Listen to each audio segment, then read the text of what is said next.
Good. I'm sorry, Don, remind me who's online. I can't see that far. Bruce, Frank, Helen, John Benson. Fantastic. Welcome, everyone.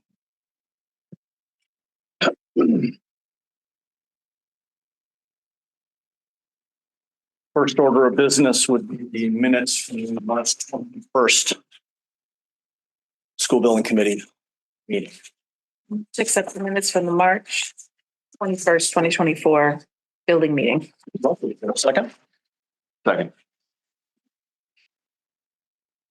Discussion? Concerns? Seeing none, shall we do it, Mr. Smith? Yeah. Mr. Crucial. Yes, sir. I'm a yes. Ms. Blair's not here. Mr. Page. Ms. Blair is here. Oh, Yeah. Ms. Blair. Here. Oh, all right. Ms. Blair. Did you get my yes? I got it now. All right, Ms. Blair. She hears? She's on her way. Sorry, everybody. I'm here. Yes. Hi, Pam. Good to hear you. Hi, thank you. All right, and Ms. Hill is online as well? Yeah, I brought her in before she declined. Okay. Ms. Martin Boucher? Yes. Mr. Fenny? Yes. Mr. Thompson? Yes. Mr. Christensen? Yes. Mr. Quimby? Yes. And circling back, Ms. Hill? Yes. All right, beautiful. Excellent. Setting a good precedent.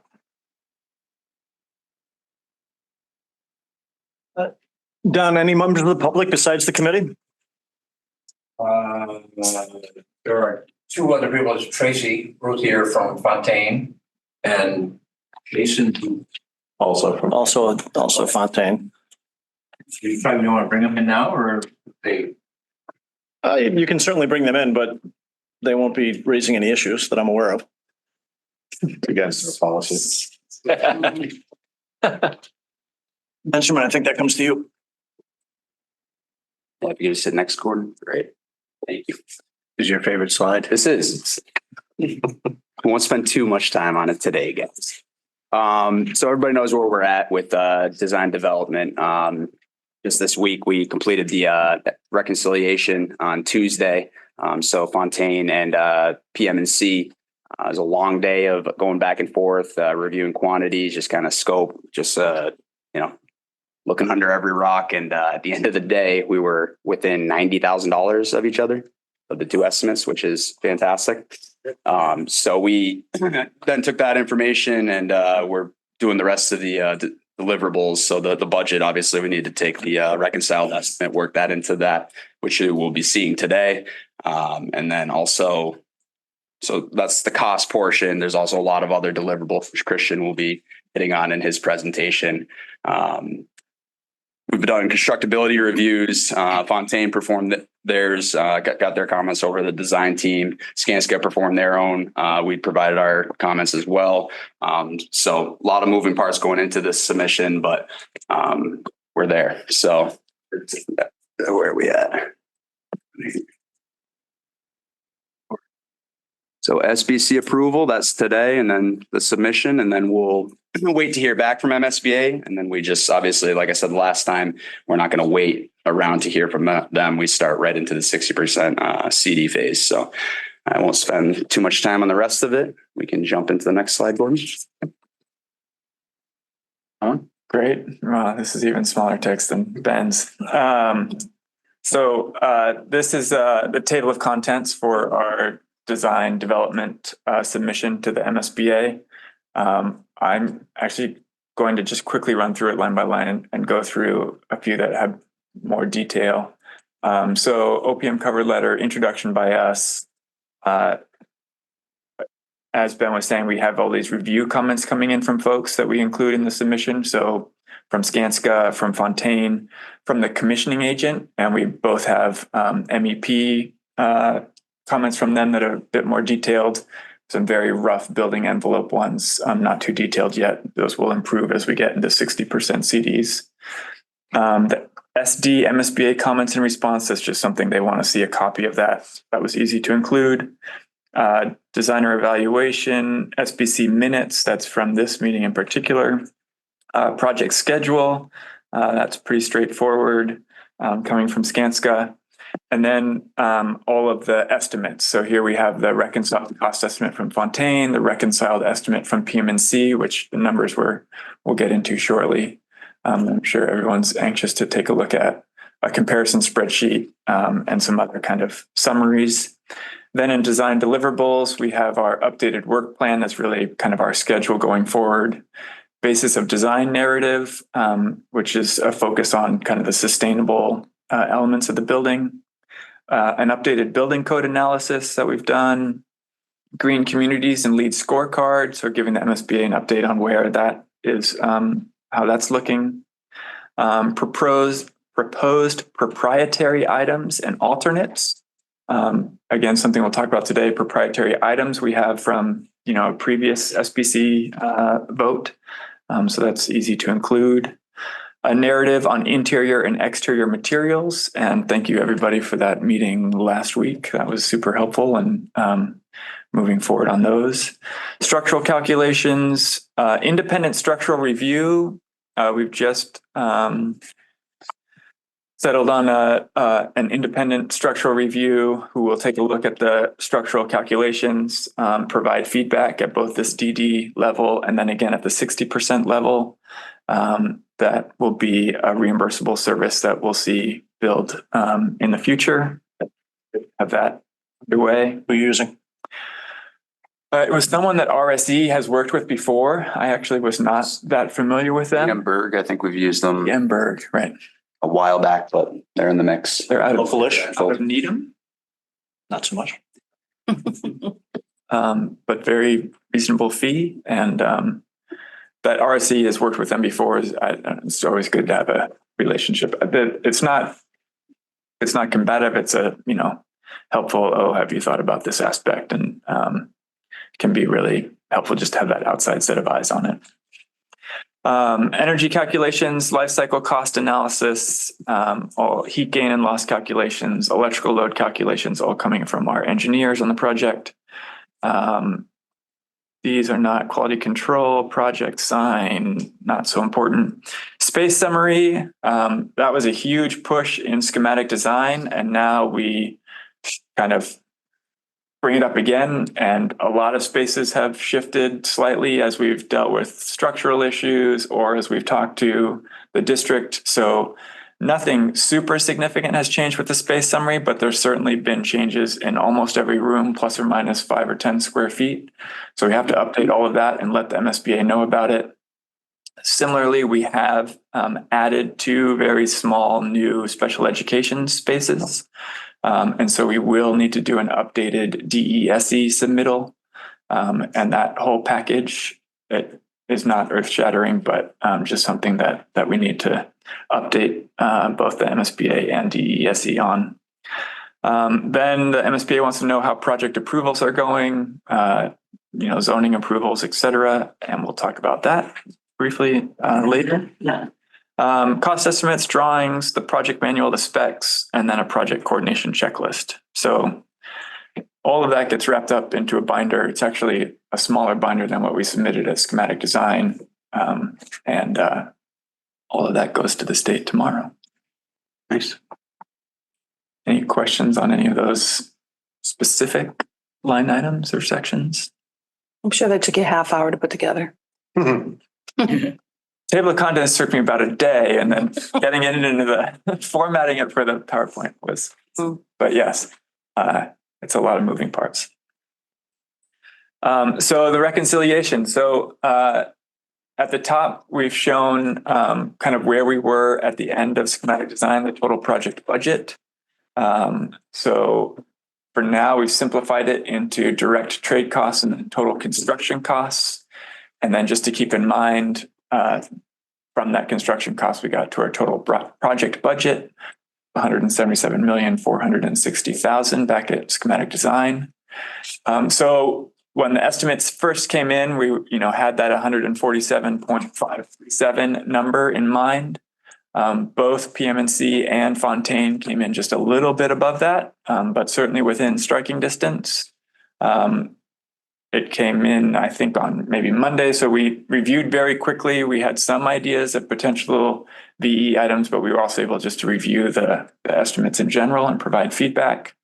I would say probably where the most change happened was before I was there on the reconciliation, both within the site costs, some helpful feedback from OTO or geotechnical engineers on the potential for reuse of soils, ending up having a pretty substantial financial impact on the project. So after the post-design development reconciliation, PM&C's had come down to 147.58 and Fontaine's had come down to 147.49, which is under where we were at schematic design, but just barely. And so we did not have to go through a substantial VE process. And we're thrilled to be where we are now. And I think it's a testament to keeping the budget in mind as, things develop from schematic design to DD, and then also a testament to a really just helpful and productive reconciliation process. And folks, we can share. It sounds like the different teams are keeping their own kind of value management logs. So we're going to combine those. And I think at some point it might make sense just to share with the group, not that you need to act on it, but should there be a scenario, where you need to find some value, cut some value, I guess, that would be there. But like Christian said, we're happy where we're at this junction. And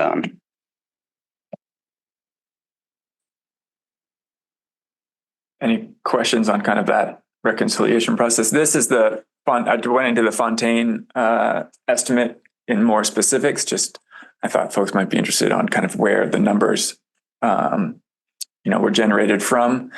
So this is the uniformat where it's divided a little bit differently. It's easier to understand in terms of how the building is constructed. So substructure, shell, interiors, services, that's all your mechanical, electrical, plumbing, equipment and furnishings, special construction and demolition, and then site work. So those are direct trade costs, comes to 118 million. Then you add design contingency, because again, we're not there at our final documents yet. So you want to allow some percentage of design contingency. That percentage was much larger at schematic design. Now it's getting smaller at DD, and will get even smaller as we go into 60% CDs.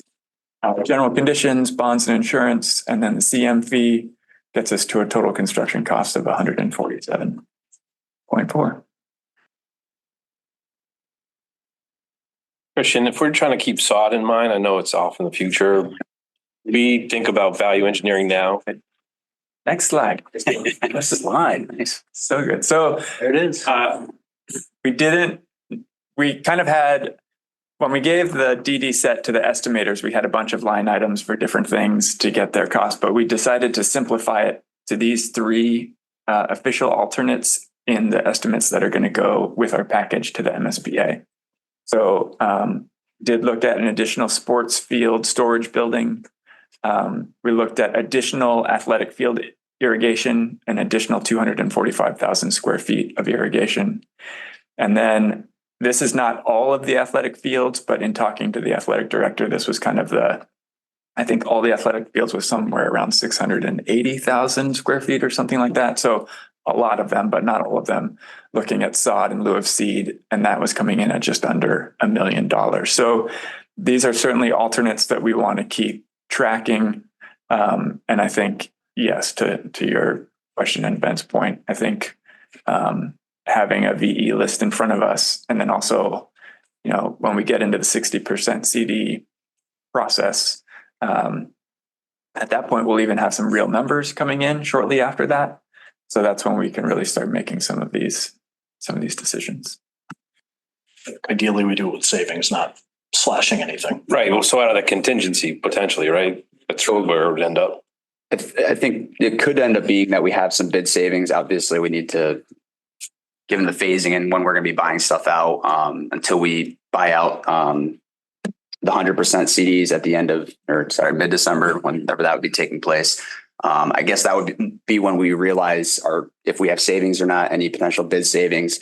typically how MSBA treats that is if you do have savings, you're allowed to either keep it in the project or not. If you keep it in the project, there's no reimbursable dollars with it. But if we were to entertain some of these items at that time, that money could be used towards that. And then anything above and beyond that would be. Have we established a difference in time for use of fields between sod and seeding? Have we analyzed that? How much time we gain if we go sod? It's significant. I mean, I know on other projects, but I don't think Eric's with us today, but It's usually 2 growing seasons for a seeded field. So you'd need, if you seeded it in the spring, you'd need the spring and fall. A turf field is 1 growing season. So if you put the turf down in the spring, you could use it in the fall. Sod. You mean sod, John? Sod, yeah. Okay, I think his that, turf better not be growing. Oh, did I say there? and some folks, we have run into on previous projects where they thought that as soon as the sod went down, you can get on it. Well, that's why I asked. Yeah. Logistically speaking, It's going to take, and I know Mark was actually, he did a good job explaining it. Anybody about this stuff, but yeah, I've heard even that 1 year thing, John. I've heard some skepticism around that. Have you guys also? And so Yeah, it's a significant savings in the seasons. The other nice thing with, the way this is going to be procured is that whole scope is part of the site contract, which is not a filed subbid. So we can negotiate that direct with the contractor, which allows us to make that decision, early. Like say we get to the next iteration, there's, costs stay steady, the contingencies are going to come down naturally. That might be a place where you increase the scope at that time. But we could also wait until December to buy it. We could wait until we're, a little bit more into the project, maybe site work, and we can keep it in like as an alternate. So like when we buy the landscaper or the site guy, we could say, give us a cost if we switch from planting to sod. okay. And we can have that known that they'll hold, and then we can make that decision. So the way it's set up towards the back of the project is advantageous because you have more time to make the decision. Okay, great. I was thinking, I must have been sleeping, but I thought one of our alternates was going to be looking at adding some sort of insulation to the field house there for, not the field house. The heat in the bathrooms. Yeah, was that something completely No, we're different? getting that anyway. It's in. The base Oh, scope. all right. That works for me. Just because we're on that subject and I was going to ask that question, 2 other things on that building specifically. One, because I'm working the Snack Shack next Tuesday, it would be good to have a direct line of sight from working the Snack Shack and potentially the ticket booth to the field, just so you can watch your kids play as you're working the thing. The other thing I wanted to mention on that building, in design, typically we don't put the bathroom off the kitchen right in the house. And I think we're kind of lined up to have that kind of situation with a Snack Shack and entrance to the bathroom. I think there's a corridor in between the two kind of stuff. Put it on another wall though, just for that. I just mentioned that, do with the, Yeah. that's all I had to say about those. Yeah. Okay, thank you. The snack shack entrance, because it's easier to move to the bathroom. No, I want the bathroom entrance around the back. Whatever. Nobody wants to see that stuff. Oh, I know that. With alternates, we don't have to do any kind of ranking, right? Not yet. I'm sure the MSBA will have one of their comments be, please rank your alternates. And we will say we will do so at 60% CDs, especially that these are not filed subbid related, right? These are things that we can kind of work out with the CM. If at 60% CDs, something pops up to us that it makes sense to start having some alternates that do incorporate filed subbids that need to be part of the official bid documents that go out. That's when we'll really have to think about ranking them and taking them in order and process. Fine, didn't you? So this is what you were just explaining. Ultimately, it will go in this column as though it's not part of the budget. And it will say, But even though it's not ranked though, right? there's no particular order. It's an informal list of the. Oh, yeah. Technically, they're. Gotcha. S1, S2. Oh, yeah. They look better than Yeah. some of them. Trim. Is PV in that last slide with the different breakouts? It's in there somewhere, right? We have a cost in the cost estimate for that line item, but also in the Just project. keeping an eye on that. Where are we with that? Just because I brought it up. We have a consultant coming soon or? Yeah, LN Consulting is working on the PV design right now and coordinating with SMA on the electrical requirements. When they do that, are we gonna get a cost breakdown or is that a different meeting? I want to know, like, I know nobody here wants it. I want to know, like, what's it gonna cost when we purchase it over 30 years and disposal and all that kind of stuff and what it's gonna cost if we rent it out. And I know nobody wants to hear that, but I have so many Trinitron sitting in a landfill right now and I'm still paying on it. So I just wanna, I guess it would make me happy to turn around and say we're gonna save oodles and oodles of money by owning them. Right. Next slide. Great. So now transitioning to kind of upcoming meetings and next steps. At the top, we were just brainstorming with the design team yesterday in terms of design team meetings. We'd like to have another security meeting focused on both building and site. Traffic measures, we have had a lot of back and forth with SMMA and our traffic engineers from Ty and Bond. And I know there was some feedback about the pedestrian light that's out there now. The plan with that feedback is to have that removed as part of the project and to put up the flashing beacons, another set of those as requested. I think we also switched to the side of one of the crosswalks, but they're looking at all of that now. They need to do a few more calculations, but then they wanted to have a meeting and make sure that the town and the project are on the same page with all of that. Thank you for that. Yeah. For furniture, fixtures, and equipment, we have an all-day meeting plan for April 9th with our consultant, Stefura, coming down to the high school. We have an idea for a pilot credit through LEED for resilience credit. That would be 2 virtual meetings with the architect, engineers, owner, and OPM. We just started talking about that with our lead consultant recently, but that's something if folks are interested in, we should start scheduling that soon. I think that would be a worthwhile endeavor. And then below that, some information from John Hart, our civil engineer on the project from SMMA. We're getting to the point of a lot of the permitting process. So notice of intent is going in on April 11th. And then the site plan review is going in on April 12th, both of which then kind of kick off those processes and will help with some of the early enabling work that Fontaine's interested in this summer. Are those required for the enabling work or can they happen in parallel? My understanding is that some of it's required ahead of time and some of it can happen in parallel, but that the notice of intent in particular needs to happen beforehand. No, I agreed. I was more concerned about SPA because it seems like it's drifting well into the summer. Right. And a lot of that is unknown to just depending on how that process goes, on how many meetings are required and how many times we need to come back. So When I is think John's painting out a pretty conservative worst case scenario here. when would the enabling work begin?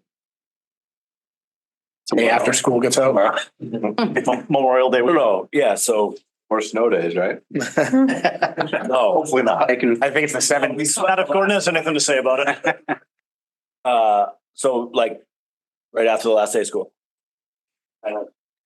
Monday, the 14th. yeah, for Friday, the 14th. 7-2 date Nice. for planning board shouldn't happen. And when's the last day of school? The 14th? 14th. All right. Saturday, Should have everything in order. Maybe. Monday the 17th. Who's the applicant? It would be Fontaine will be the applicant. For site plan? Or for? It should be the town of East Well, Long. that's what I'm saying. Is it gonna be Summit? Right. Yes. I actually don't know. Typically if, hi Dory. Anybody that, the applicant is usually the owner, correct? So there might be school committee. Or town. One or the other. Yeah. Figure it out. Sorry, we know a guy over there. Well, that's what, yeah. Not suggesting we. No, I think at that point, the design review committee is, all of our, mostly DPW, who's on this committee. Right. And has been involved in site design the entire time. right? Stormwater, also DPW. These are the things that get hung up in site plan review, and at that point, traffic would be the last one. But Bruce listening? I don't know. Well, he'd make somebody else review it. I'm listening.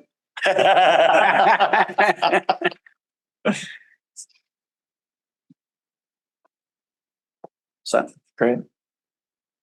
I just wanted to add, maybe the only thing missing from the list is our April 11th community forum. And we may also want to start thinking about hosting a Butters specific forum before school lets out.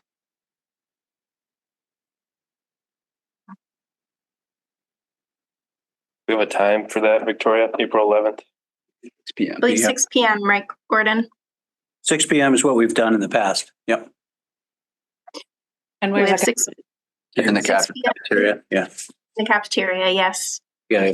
Across. And It's 7, but we got to make it quick. All right. It's here though, so it works. it's on our website, but it hasn't been. Sorry. I was just going to say it's listed on our website, but I don't think much announcing of it has gone out yet. And I think now that we're past the vote, we can add more imagery to our flyers. So I think now that have our DD renderings, we can put some images of the building and get a flyer out on the town Facebook page. Ryan, I can work with you on that. And potentially, Gordon, there's a way you can also send it out through your school network. That's it. Jamie and or Dave, Snail mail. if your ability to hit the enabling work right after school closes was impacted in any meaningful way, how problematic is that, if at all? If you had a 30, 60-day delay? 60 would be a problem. Because by the time we get into the ground, we have to put everything back together for school to start. Utilities are the big thing, right? Yeah, like 30 would be hard, but probably doable. I think 60 would probably pretty much just take that summer almost off the table. What do you think to hold it? It would turn, the utility stuff would turn into like weekends, and then the actual sort of like site improvements. We'd essentially get our fence up and then have to pick away at everything sort of outside the fence after the fact. Once school's back in. So you're talking, vacations, weekends, nights. So put another way, if anything impacts your ability to get after it right after school closes, that's either going to cost money or that's going to be problematic for the schedule. And as I think we've all talked about before, it's not like, you miss by 7 days, right? I mean, it's, you're either opening in the summer or you're opening probably winter break at best. And your ability to do all that site work is impacted, right? So now it's a host of challenges should we get hung up early on. Yep. Is that fair? I'm not trying to put words in your mouth. Oh yeah, I mean, it turns into a snowball. You know how it is. Just as everything slides, you're looking to make up days. Yeah. So Tom, where I'm going is the dates are meaningful. No, of course. I obviously don't want to speculate or speak for the planning board, but I would assume when that first public hearing happens on May 21st, the site submittal is going to be pretty tight and been looked at a zillion times. And I don't know what comment any department could make that would slow that process down. I mean, it's been designed and over-designed at this point. I know that's what site plan review is for, but we're all going to look through it again. We have a month to look through it from the 12th to the 17th. Right. That's every department, police, fire, DPW, the manager's office. Right. Well, I mean, I think this is illustrative of a bigger concept, which is, we're in the funnel right now. Right. And the closer we get to the bottom of the funnel, the more every delay takes on new meaning. And I'm not suggesting that any of our partners would No, not be able to comply, but at the same time, let's not make it impossible. correct. And I guess that sort of, as we've been talking, goes for this group as well, right? We need to be thoughtful and expeditious in what we're doing and what we're saying and the direction that we're pointing everyone in, right? That's something that I think as a group probably need to be better about, sort of taking the direction and taking the information and making decisions and moving on quickly, because every day, week, month now has major impact on not only the project scope, but the project cost and the rest of it. So, Should we ask the planning board exactly what it is they want? Like, obviously. well, I mean, it's So that they're not, you could have somebody on that board sitting there thinking, gee, I'd love to have X, Y, Z, and they're only going to get X and Y and they wish they had Z. And then they're going to want to go, well, gee, I really want to look at that. So if at some point you can meet with them and say, all right, what is it you want from us so that everything's set to go on that first meeting, that might be helpful. Because I think sometimes there's miscommunication. They just assume they're going to get something and then they don't, and then they wish they had it. Yeah, right. So the site plan requirements are all obviously laid out in the bylaw. So I know, but wouldn't they might want ask for something in anything. addition, The only thing that they would ask for potentially would be a third-party review of the traffic report, since we don't have a traffic engineer on staff. But at that point, it's not like we are Wouldn't you taking just say, wait and see. It's not like we're taking an abandoned building and putting a warehouse on it, for instance. I don't know where I would come up with that, such an hypothetical. All right, I'm just making sure, because I know like being on a board myself, sometimes you're. We have a yeah, high I school have this here and we're putting a high school back. So All right. the traffic report itself, Okay. the only major change is the signal light that Doesn't do anything. right, is a crosswalk indicator. I do love that signal. So All right. Okay. Bruce had, Yeah. I don't know if he's still lost. Out of the driveway. Bruce, you got anything to add? Yeah, I just want to be mindful of my staff, and myself that haven't seen a plan, haven't reviewed any of the drawings, to ensure that we get the plans ahead of time so we don't hold up the process as well. No, We'll come to you tomorrow, Bruce. Okay.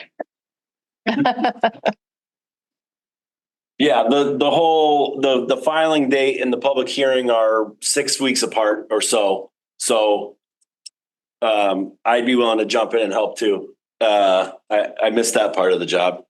But I think for the most part, the design review committee can all in that amount of time, should be. So again, point taken. This is a time where sort of indecision is punished. So we all need to be sort of better listen to our professionals and make swift, thoughtful decisions across the board. Dave, that could be a new mission statement for FBI. I like that. Indecision is punished. Construction industry. Can I ask one more question about the site itself? That you set up your work limit thing? Is that sort of set in stone? Yeah, more or less. We actually have some logistics slides that'll show the way we're thinking. I thought I might have been getting ahead of myself. I apologize. Good, great. No blood, no foul. Thank you. Oh, more small text. So now kind of turning it over to Fontaine a little bit on the early release packages and the dates and how that process is going to go. All right, so with the DD set and then just the time after our interview to really dig into the drawings and the schedule, we kind of came up, I know we mentioned them in the interview, sort of like early packages, use thereof, but we really sort of worked with the team to figure out which ones made the most sense. And this is kind of the document that has come out of that process. So the initial ones are all fairly standard these days. Eyes are going. I can barely read this. So, but the big thing is the enabling site work. And we'll show the phasing plan later. But again, the real point of that is to get us separated from the school over the summer. So when the kids come back next year, we can hide in the back and just build our building and be as intrusive as possible. In that is some utility relocations that have to happen, so they're not in the way of the new building when we start doing foundation work.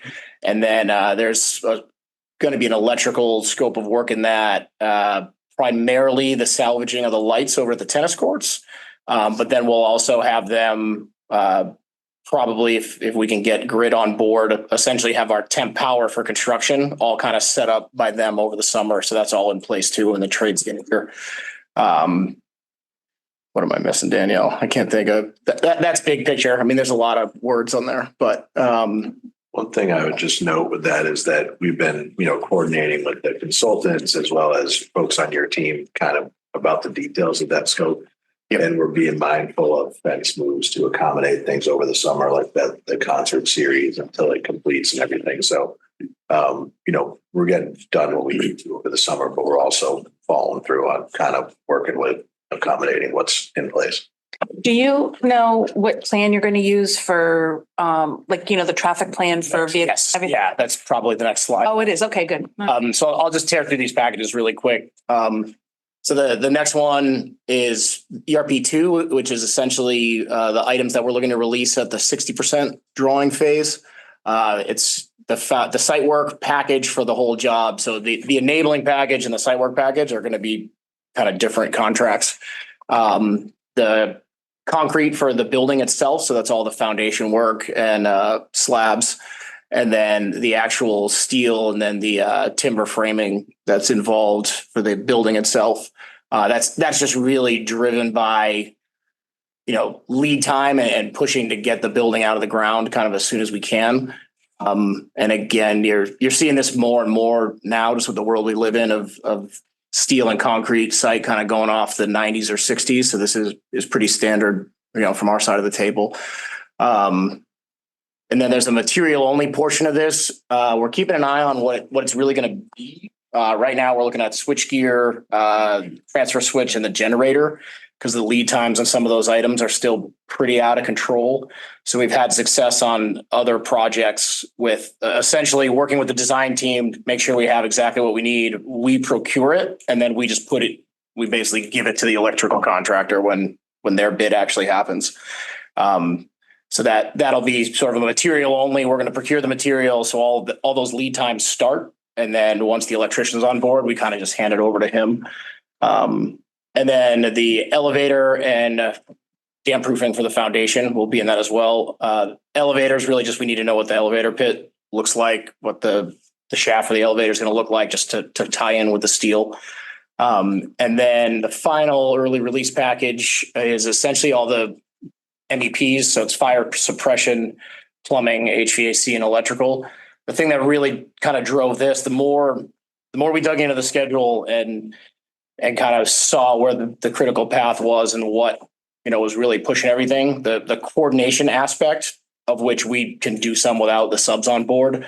But the kind of, we can't design the ductwork for the duct guy. There's only so much that we can kind of put in place prior. So that all kind of trickles back to, getting all their hangers up. That all kind of ties to being able to fireproof. It's just a cascading effect. And the more and more we were looking at it, we thought it'd be beneficial to essentially have these guys on board. HVAC is a big one also because of the rooftop units. That plays into sort of the structural side. We need to know exactly what units they're going to be using so we can size the steel appropriately, pour all the slabs on the roof appropriately, which then ties us getting the roof on the building. So again, it just kind of just balls up and keeps rolling from there. So we're working with the team now sort of on what deliverables, we're all kind of trying to put in place for the enabling package, as that's the first big step. But so for the early release packages, anybody have questions on that? I know is the natatorium encompassed in all of these packages and dates, or is that completely separate? Our goal would be to include that, but it's going to be kind of as we go. We'll find out. But for the filed subs, we would like to do them kind of side by side because we're going to be doing the pre-qual process for all of them. So that's the goal. Yeah. We're working through basically, it's always a balance of like the risk of, releasing something early and then, obviously with it not 100% design, there's going to be some additional, scope that's got to get completed and some, changes and allowances versus with a lot of the mechanical stuff, what we're seeing is just getting those orders to big manufacturers, even 2, 3, 4, 5 weeks ahead gives us that little bit of insurance if they hit delays, shipping delays, microchips, all the stuff that we can't control, right? Once we have it on site, we can muster the labor, manpower to do that. But if you don't have it, we can't work around it.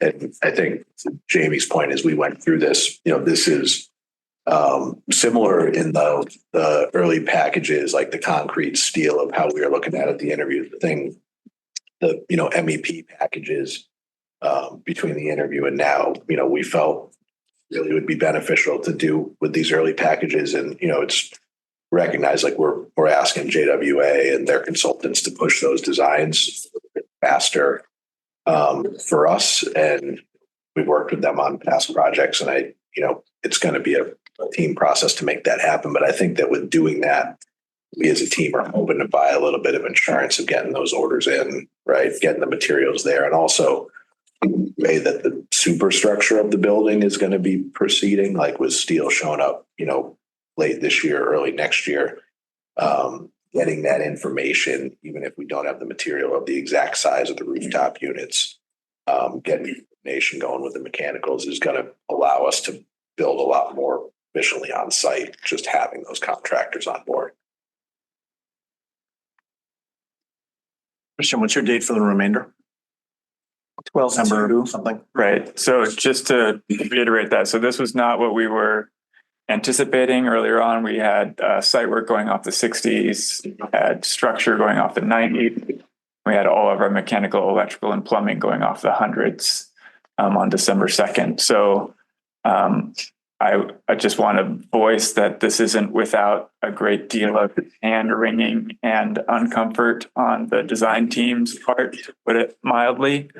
And there will have to be some additional kind of overtime hours spent on the design team side. This especially hits us because we'll be finishing our 90% CDs, we'll be pushing towards our 100% CDs, and we'll start being in construction administration at the same time.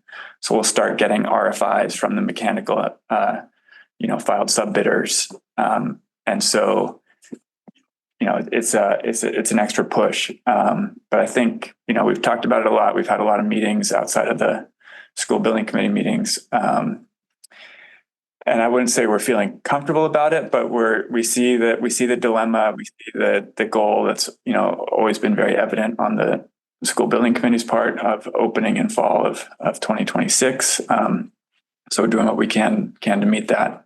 And I think, looking at the budget and the allowances, and then also our time during that crunch period, we'll go from there.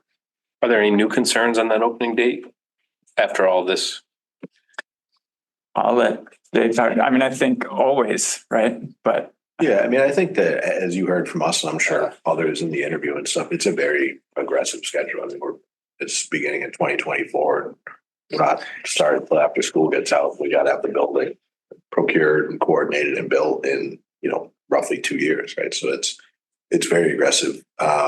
But, we've spent our team along with Christian and Dory and the consultants have had, probably a dozen plus meetings already so far working through all those details. We've got already probably 1,000 line items scheduled, built and everything. So I think that the fact that there's a concern about it at this stage, it's not going to go away. I mean, there's going to be a concern until it's open. So there's a sense of urgency. We believe it's possible. We just have to keep our piece marching forward, design piece marching forward, and get the right team on board subcontractor wise. So, and as we go through the process, you'll let us know if we need to really be concerned. I ask that we just do that so we can plan accordingly. So like I just said, we can do our parts and not slow anything down. Right? We'll do our part, yeah. Yeah, you guys will hear that from us all the way through. Great. Throw out what we're worried about a month from now, a year from now, and what, everybody can do to help us. That 1,000 line item schedule that Dave referred to is super important because then we can determine, this little thing early already late, what ripple effect does that have? We can use that to help. Great. All right, so that's the lead into phasing. So that for those who were in the interview, we had a handful of meetings with various kind of people on the team. And we met with Frank a couple times too, just to go over some of the school's needs. And we landed on, this was option B, kind of in our original packet. It kind of went this way. It helps maximize the fields that we can keep online, which is basically the soccer field just to the left of the existing building, and then the JV baseball field. Couple tweaks to this, the road that we're going to be utilizing, that area you can see to the left between the neighborhood, there's kind of a triangle there. That's going to be more fenced off. Like we'll still have our access road there, but we're going to kind of widen the fence out there just so we have a place to put snow and stuff like that. On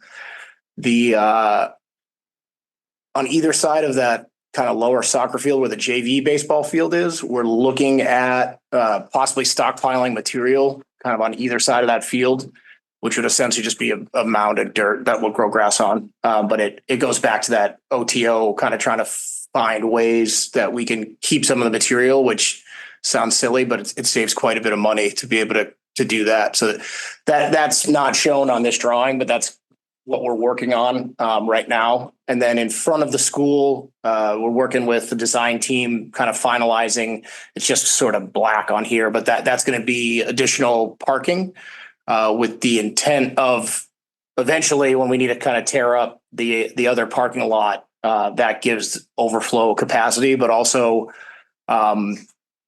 really just kind of keeps everybody from coming to the back of the building is our goal. We're trying to separate as much as we can. The crosswalk that's shown getting to the baseball field, that we're basically coming up with some type of kind of gated system. We haven't finalized it yet, but something to impede traffic when there's going to be pedestrians there. So we're working on sort of finalizing that, but that'll all be part of the enabling package. So this slide is kind of what it's going to look like, come first day of school next year. And then are we putting any kind of formal block at the end of Norton Street there? we're going to put like a pipe gate down there because right now all the trash and deliveries will still be accessed through there on the back. I thought they were coming through the. No, they're planning on coming through the back. So we'll have a gate there so we can lock it whenever, it works for the school, but it'll be accessible for those two things. Okay. Can I just make one comment about that front parking? Because I know we haven't fully coordinated, but just to put it again back on your radar, that take a close look at that site plan. There's quite a bit of landscaping that is remaining there. So don't get too invested in the additional parking you're creating and look closely because there are 6 trees. Yeah. We talked to John about that. Yeah. So that again, this is kind of, we just shaded it black, but we're taking that into account of sort of what, and then there's also the school asked that we could basically leave the flagpole there as well. So that's all kind of just getting coordinated behind the scenes.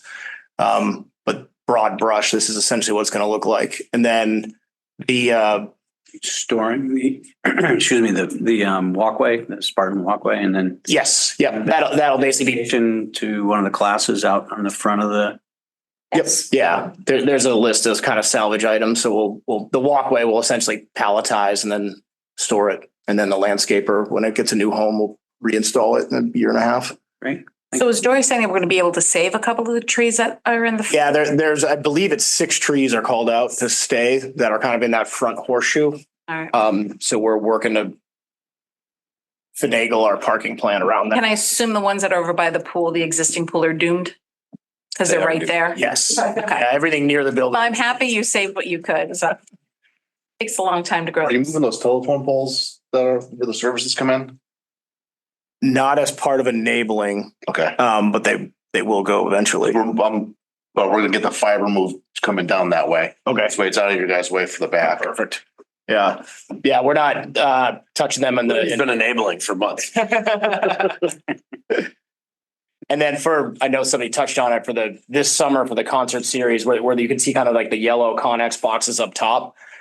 we're going to adjust the fence line to sort of leave that accessible. And then after this summer, we'll take that kind of back and put it back on our site. Thanks for not making me a liar today. So any work that needs to happen, if we have to do anything, I got to double check where, where exactly you guys need to be and where the utilities are. But if we need to tear something apart, we'll obviously put it back together. So that area is still usable this summer.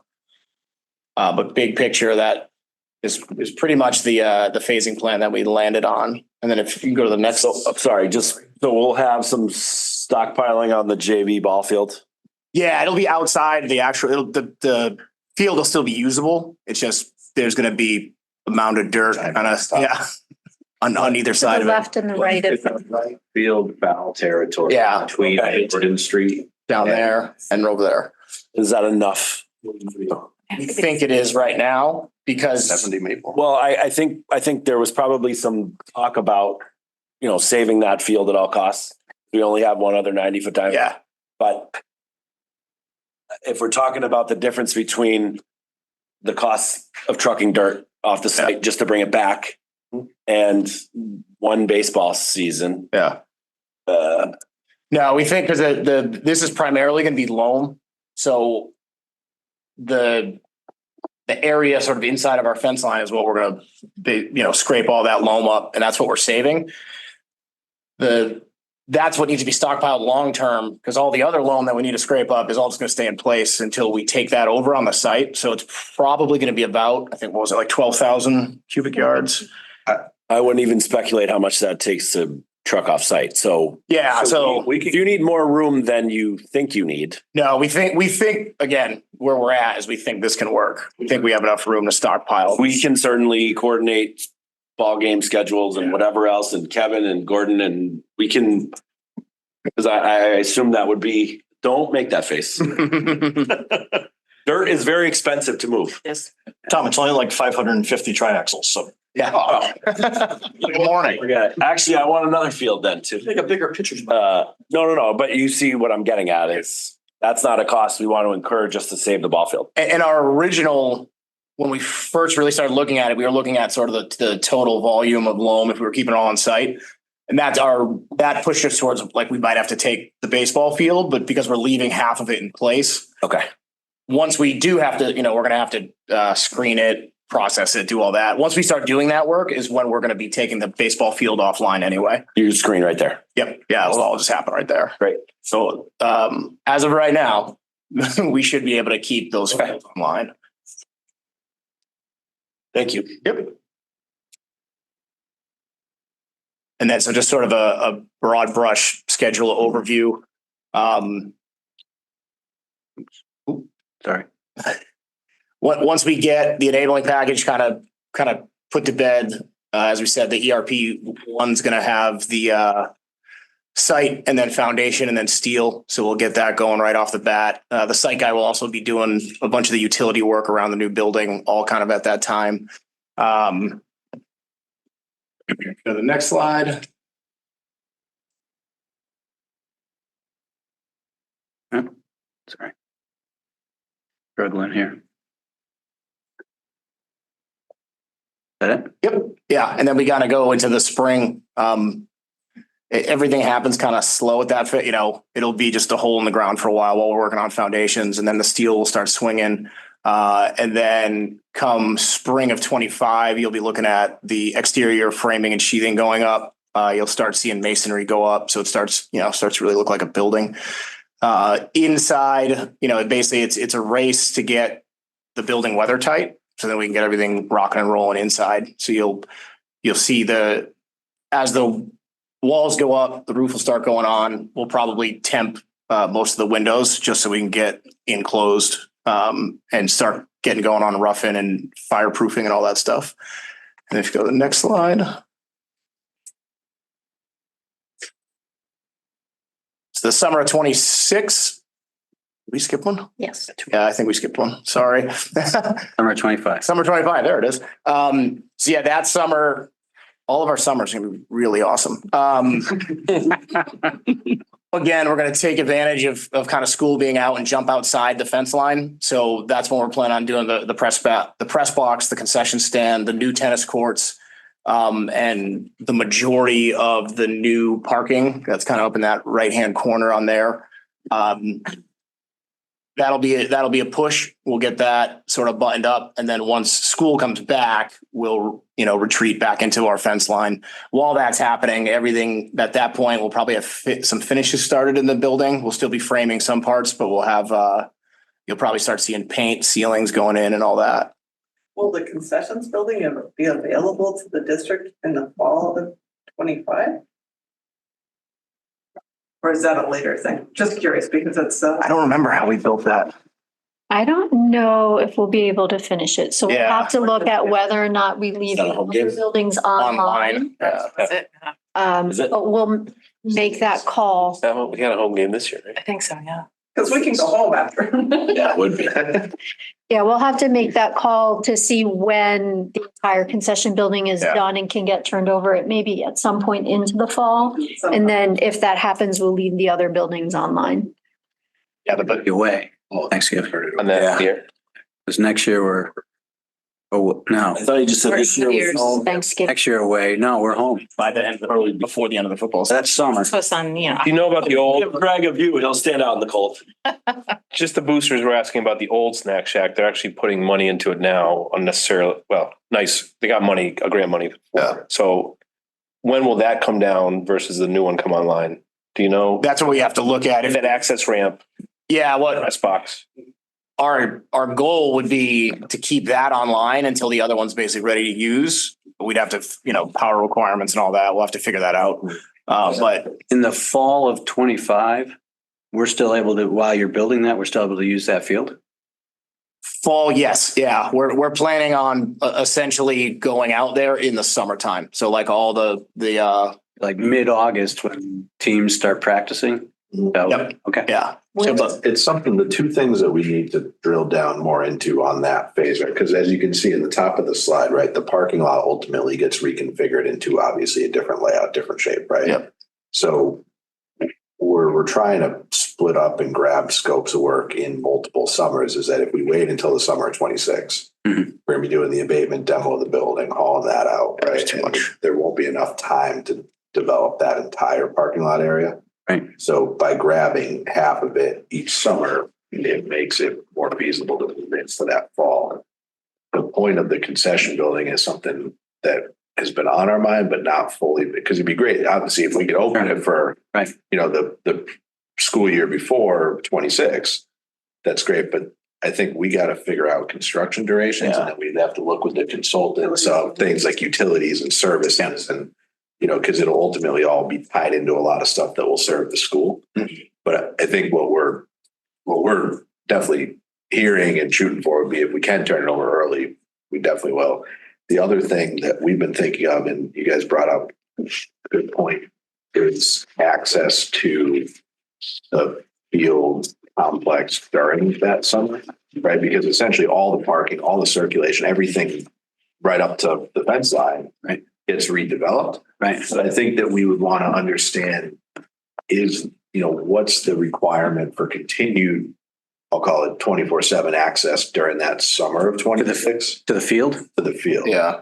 Because I know there's organized teams and stuff that are going to need it at, in the fall, but it's also community use, people. Right. So the community uses the field pretty much all summer. Right. But if we're saying that it's not accessible, then we would, Kevin and Donna, who work on scheduling a lot of that, would have to just stop, and groups would have to stop using it. I think we can work on it we could probably do that entrance, right? Like do it in some phasing where we know we want to keep it accessible as often as possible in the summer, and create even like where the tennis courts go, like maybe there's a small parking area that's dedicated for community use, people that walk and run and stuff. Like that can park there, and now we're retreating the fence line back. Or you could also potentially have folks park in the church parking lot if they're amenable to it, and create some kind of a walking access. Yeah. We'd have to ask permission. Yeah. Do you think that possibly Long Meadow, because I know they have a practice field, and I know that they might not have room, but like if they had times where they weren't using it in case we got into August, we maybe aren't going to be quite at a good spot. Do you think maybe there might be? I think we're gonna have to develop partnerships, Okay. not waiting until 26. We're gonna have to start developing partnerships this summer. All right, just thought if they let's borrow their practice field for a week or two. Yeah, I know Kevin's working on school start. that piece. Well, I think it's probably not a bad idea to just, I mean, if you don't know already, we're building a new high school. And the site will be impacted for many a year. And at some point or another, there may be a sign that says no access today. Right. The means will justify the end product. Right. Yeah. And we'll just have to get used to the fact that we have a construction site at the high school. Yeah. Um, I'm more concerned. I think the key will be, when they get it, they get it. what you need Yeah. in the months of pretty much, well, late June, July, and early August, in each of the summers starting in 24. We just have to make sure that Kevin's very aware of that so that we're not signing up. These are soccer teams and whomever every summer will sign up and use the field and so at different times. In addition, any kind of rec camp, we would have to just say, which Donna's been part of this all the way through, so she'd be fine with that. You have. Yeah, you can.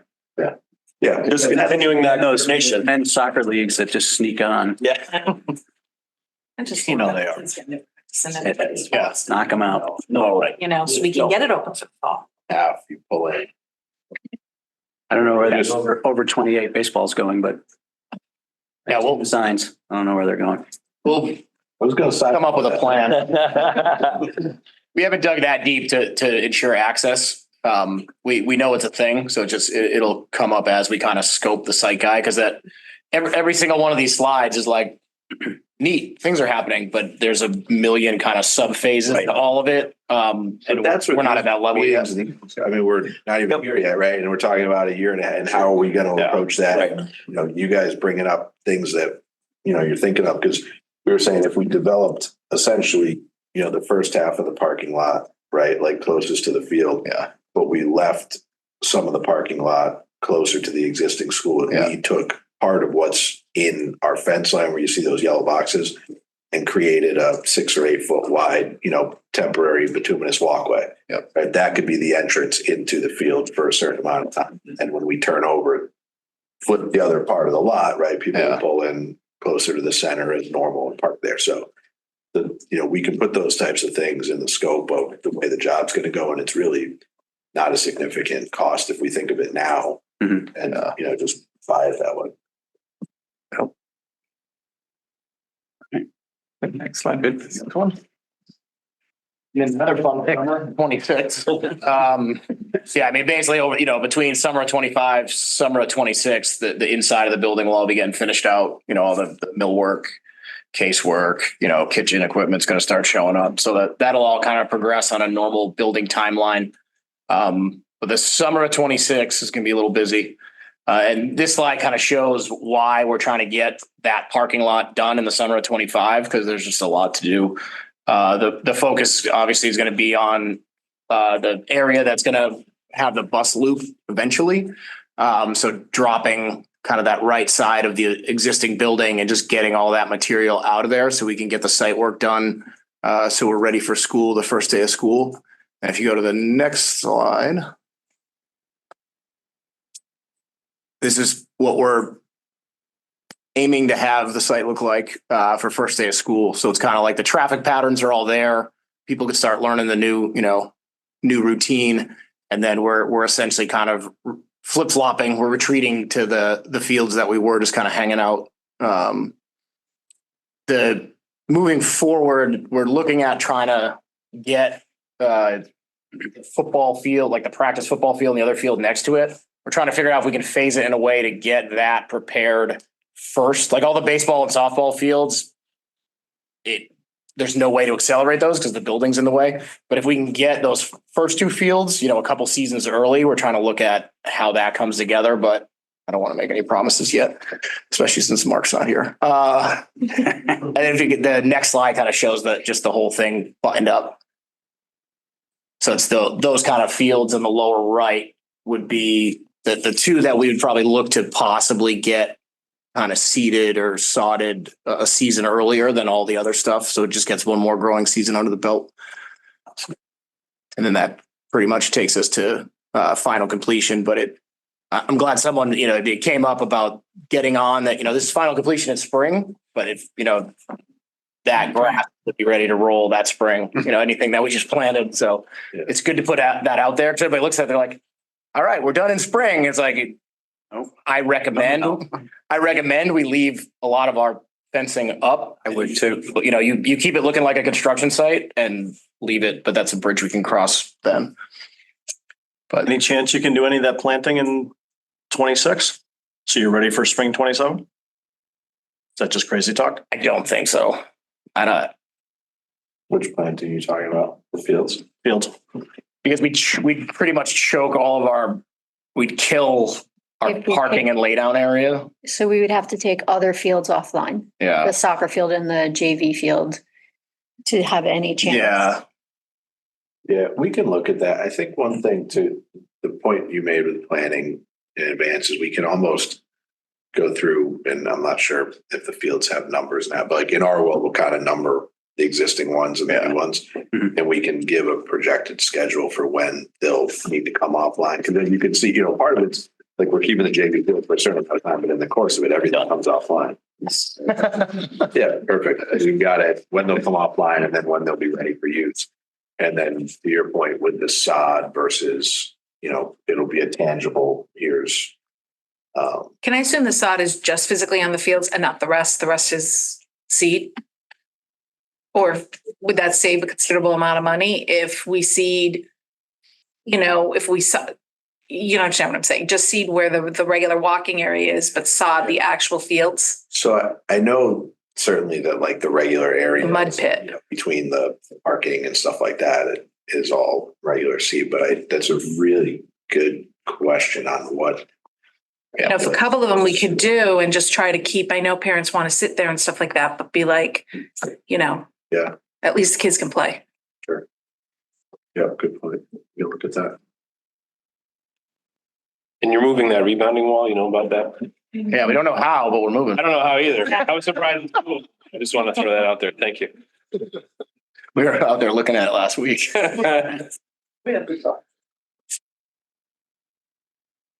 Yeah, there's a couple of things kind of over that area that we'll work with the school to figure out where they want it, the temp home to be before we fence it all off and take it away from them.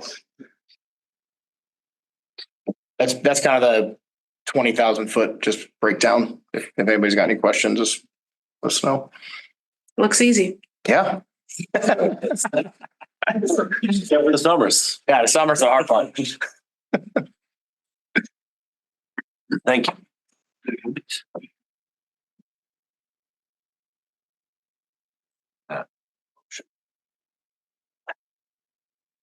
Take it first. You want me to do it?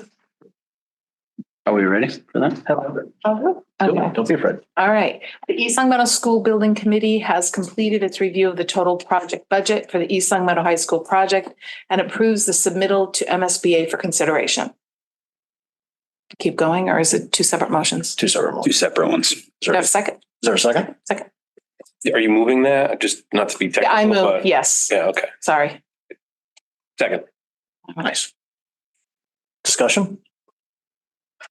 Has the budget changed much since the last time we saw it? It's exactly the same. I'm glad you asked that. So ultimately, the estimate that we plugged into the budget was slightly lower. But what we do with that is, your control budget stays the same. What we'll do is essentially we treat that as though, it came in under bid, so that we show in construction contingency. So your bottom. The number's the same. It's going to be the same as what you were at for PFA. We just got to, we have to show them construction budget wise that it did change. So up there. All right, we have a motion and a second. Doesn't appear to be any other questions, discussion, comments, criticisms? Seeing none? All right, Mr. Crucial. Affirmative. All right, I'm a yes. Ms. Blair? Yes. Hey, Mr. Page? We good? Yes. All right. Ms. Hill? Yes. Ms. Margin Boucher? Yes. Mr. Fenny? Yes. Mr. Thompson, Yes. Mr. Christensen, Yes. and Mr. Quimby. Yes. All right. Have it. I do just want to say, the budget itself will not change, Ryan, until, the project funding agreement bid adjustment, they call it, which is ultimately when we bid out. And we'll get that in a little bit. Not CDs. If we have to vote on it. You don't even have to vote on it. Yeah, yeah. Okay. I move that the East Long Meadow School Building Committee has completed its review of the 100% design development submittal for the East Long Meadow High School project and vote to approve and authorize the project team to submit the design development related submittals to the MSBA for consideration. That's run on. Run on motion. Because you couldn't breathe, is that why you're? Second. Seconded. Comments? Like zero, Mr. Smith. Okay, Mr. Crucial. Yes, sir. I'm a yes. Ms. Blair, Yes. Mr. Page, Yes. Ms. Hill, Yes. Ms. Martin Boucher, Yes. Mr. Fenny, Yes. Mr. Thompson, Yes. Mr. Christensen, Yes. and Mr. Quimby. Yes. All right, yeses have it. Excellent. Well played. Yes. I believe that's it for our motion. Really? Any new business? Anyone? Oh, I did want to say one thing really quick. You know, the stairwell, because it's been separating it. You know how you had the stairwell and it was like this short little railing that went along for safety to keep people from going under the stairs Yes, inside. yes. Is there any way that we could, without it costing too much, put maybe like a bench there instead that could maybe flow into it? It might work better. Yep. Thank you. I'll stop thinking about it now. You can sleep. I can sleep, yes. The things that keep you up at night. Yeah, I mean, I understand it's an additional cost, but I think it might look nice too. And At the classroom wing? Awesome. What's the benefit yeah, the- out of? So the skateboard rails. yeah, because I know It was a skateboard. Good way to put it. I'm waiting. Yeah. I don't know if there's wood or whatever you had in front and they just, I don't know. Thank you. So it's gonna go from. Do we have another meeting set or? No? I don't know if we have another meeting set. We have the forum coming. All the way up. The forum, is that correct? Being ahead of that? Yeah, we're gonna need to, Do we need a meeting before the forum? I don't know that this full committee does, But we definitely need an SL. putting together a presentation and Your parking lot? people want to join. I don't know if anybody wants to be involved in that presentation. I know Yeah, let me know, Ben. our focus will be showcasing our new CM on the left. Yeah. But outside of that, anybody want? Tuxedos? Got a new one? You want tuxedos? Huh? You're getting a new one? Oh, technically, out Early. Got the tattoo. Cause then when you get back, you can either pull the fiber belt for it and then you can set to feed the new building. Need an SLT meeting on the 4th, is that what we're thinking? Right? Yeah, I'm thinking I'll pull together probably an SLT for the next week, Gordon. Like in the fall. When Also figure out how we're gonna. Notice, and if I can't join, it'll kids will- We'll pay Yeah. attention to pull that together. Yeah, I'll set that up. Wireless? That's one or. And that's have a motion? Donnelly, To adjourn. oh, sorry. Discussion on adjourning? Tori, you good? Okay, second. I think we're there, Mr. Smith. Okay, Mr. Crucial, Yes, sir. I'm a yes. Ms. Blair, Yes. Mr. Page, Yes. Ms. Hill, Yes. Ms. Martin Boucher. Yes. All right, Mr. Fenny, Yes. Mr. Thompson, Yes. Mr. Christensen, Yes. Mr. Quimby, Yes. adjourned. Thank you, everybody.